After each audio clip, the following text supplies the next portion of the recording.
बहिर्पक्ष ने कहा शिव की आराधना से अगर मुझे देना चाहते हो तो सुंदर एक लोक दे दीजिए। बब्रहाज नामक पितरों का एक लोक प्रदान कर दिया। शंकर ने दिया, शिव ने। कोई लेट बनता है, कोई जल्दी बनता है, शिव को जल चढ़ाने वाला एक दिन सेठ जरूर बनता है। एक शंकर का जल चढ़ाया गया कभी खाली नहीं जा सकता, शिव का चढ़ाया गया जल कभी खाली नहीं जाएगा। आज अगर काम नहीं आया तो कल आएगा, कल नहीं आया तो परसों आएगा। अपनी जिंदगी में शंकर को चढ़ाया गया एक लोटा जल कभी निष्फल नहीं हुआ, उसका फल मिलता जरूर, वो जल का फल मिलेगा जरूर, खाली नहीं जा सकता। अब बहिर्पक्ष अपने पितृलोक में रहने लगे। इतना सुंदर लोक, इतना सुंदर लोक, जिस लोक में सब श्वेत आनंदमय हो, सबकी भलाई का कार्य होता हो। दुनिया के लोग कहते हैं पितृलोक ऐसा है, पितृलोक वैसा है, पितृलोक ऐसा है। ना, श्राद्ध पक्ष की कथा सुन रहे हो आप सब, आस्था चैनल के माध्यम से कथा सुन रहे हो, फेसबुक यूट्यूब पर सुन रहे हो, और पंडाल में लाखों की संख्या में बैठकर इस पवित्र नांदगांव से कथा का रसपान कर रहे हो। अपने भीतर उतारिएगा कि पितृलोक कभी बुरा नहीं होता, पितृलोक कभी बेकार नहीं होता, पितृपक्ष कभी बेकार नहीं होता। जो दुनिया के लोग कहते हैं कि पितृपक्ष में सामान मत खरीदो, पितृपक्ष में मकान मत बनाओ, पितृपक्ष में मकान का मुहूर्त मत करो, पितृपक्ष में ये मत करो, श्राद्ध में ये मत करो, श्राद्ध में वो मत करो, सबके हाथ जोड़कर कह देना कि पितृपक्ष में मेरा शंकर देवादिदेव महादेव और पितृदेव ये दोनों की कृपा बरसती है और हमारा कल्याण होता है।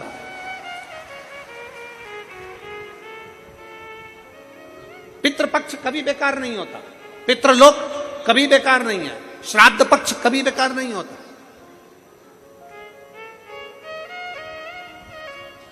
श्रद्धा कभी बेकार नहीं होती, आपके भीतर की श्रद्धा होना चाहिए। किया गया अच्छा कर्म कभी बेकार नहीं होता। आप अच्छा कर्म करते रहो, कभी आपके जीवन में तकलीफ नहीं है, कभी तकलीफ नहीं है।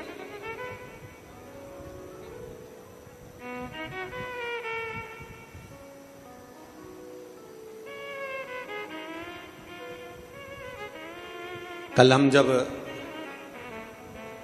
आमदार श्री सुहाजी अण्णा जी के साथ में जब जा रहे थे यहाँ से, तो हमने उनसे एक बात कही कि सुहास भैया, ये क्षेत्र में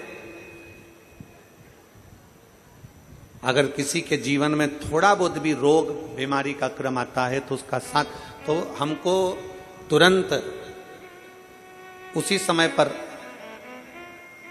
अंजुम ताई बोली कि गुरुजी लगभग हमारे नांदगांव और ये आसपास के मनवाड़ क्षेत्र के अंतर्गत जितने भी लोगों को आंखों में तकलीफ होती है उसकी जांच कराना, जांच के साथ में उनको चश्मा लगवाना और उनका मेडिकल चेकअप करवाना, एम्बुलेंस की सुविधाएं, एम्बुलेंस उनके दरवाजे तक भेजना और उसका कोई शुल्क नहीं।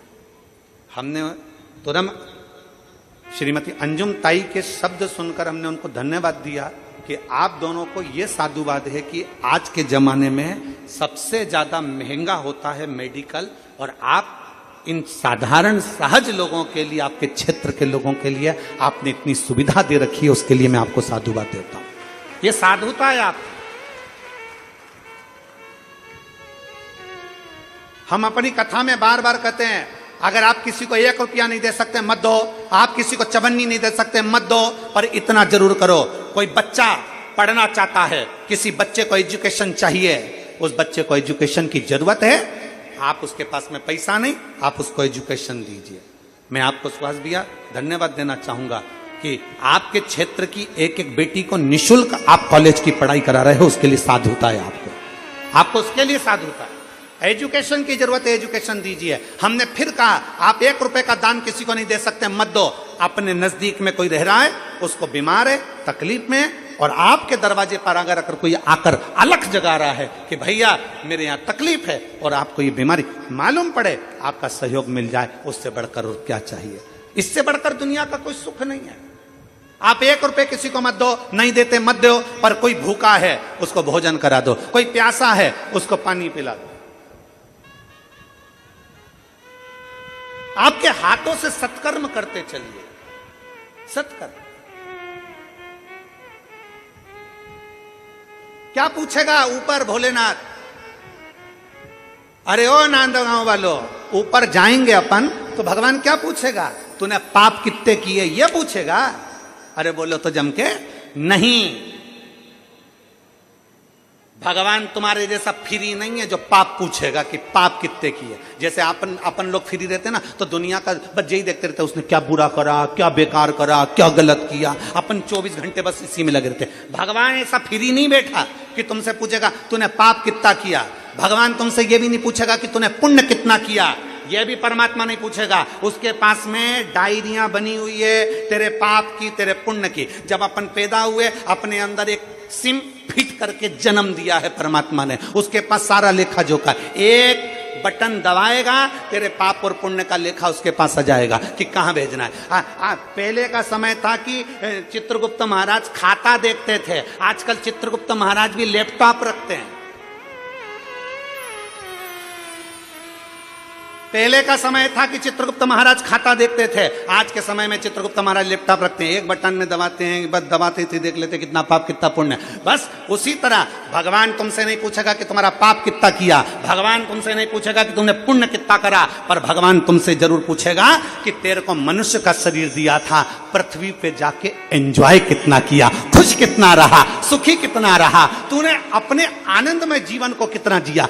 ये मानव का शरीर बार बार नहीं मिलता। 83,99,999 जन्म निकलने के बाद 84,00,000वें नंबर का जन्म है मनुष्य का जन्म। और उस मनुष्य के जन्म में तूने भजन नहीं करा, मनुष्य के जन्म में तूने भक्ति नहीं करी, मनुष्य के जन्म में तूने किसी प्यासे को पानी नहीं पिलाया, मनुष्य के जन्म में तूने किसी भूखे को भोजन नहीं कराया, अपनी प्रसन्नता में जिया नहीं, पूरी जिंदगी रो रो के मर गया। कभी अभी हमने कथा में कहा था, छत्तीसगढ़ में बचपन में होमवर्क, जवानी में होम लोन और बुढ़ापे में अलोम विलोम,